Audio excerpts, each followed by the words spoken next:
ఏంటి ఆకాష్ ఇంత డల్ గా ఉన్నవేంటి? అలాంటిది ఏం లేదు నవ్య. అబద్ధం చెప్పకు ఆకాష్, నేను నీ భార్యని ఆ మాత్రం తెలుసుకోలేనా? ఏమైందో చెప్పు. ఏం లేదు నవ్య, మనది స్మాల్ క్రియేటర్, యూట్యూబ్ పట్టుమని 100 సబ్స్క్రైబర్స్ కూడా లేరు. అవునైతే ఏమైంది ఇప్పుడు? ఫోన్ ఓపెన్ చేస్తే చాలు ఎవడెవడో ఏడేదో సలహాలు చెప్పుతున్నారు. ఏంటి ఆకాష్, నువ్వు ఏదేదో చెప్పుతున్నావు, అసలు మ్యాటర్ ఏంటో చెప్పు.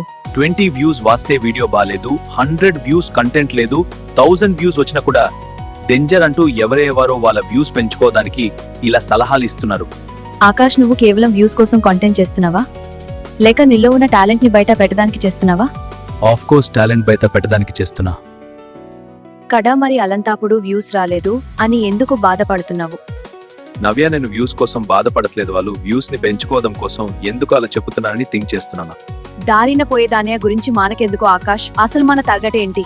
అదేంటి నవ్య అంత మాట అనేసావు? లేకపోతే ఏంటి ఆకాష్, పిచ్చి పిచ్చి డౌట్స్ అని ఆలోచిస్తున్నావు? చూడు ఆకాష్, నేను నీకు ఒక విషయం చెబుతాను, జాగ్రత్తగా విన్ను. ఏంటి నవ్య అది? మనం ఒక కంటెంట్ చేసి అప్లోడ్ చేసినప్పుడు 20 వ్యూస్ మాత్రమే వచ్చాయి, అంటే 20 మందికి నచ్చింది. నెక్స్ట్ ఇంకో కంటెంట్ చేసి అప్లోడ్ చేయి, 20 కాస్త 100కి చేరుతుంది, మళ్ళీ ఇంకోటి చేయి 100 కాస్త 1000కి చేరుతుంది, 1000 కాస్త 1,00,000కి చేరుతుంది.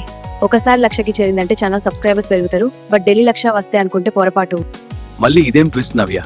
పోరి పిచ్చోడ, ఇవాళ 1,00,000 వచ్చాయి అని రేపు 1,00,000 రావు, 50 మాత్రమే వస్తాయి, మళ్ళీ ఇంకో రోజు 20 మాత్రమే వస్తాయి, మరుసటి రోజు 1000 మాత్రమే వస్తాయి. దీన్ని యూట్యూబ్ అల్గరిథం అంటారు.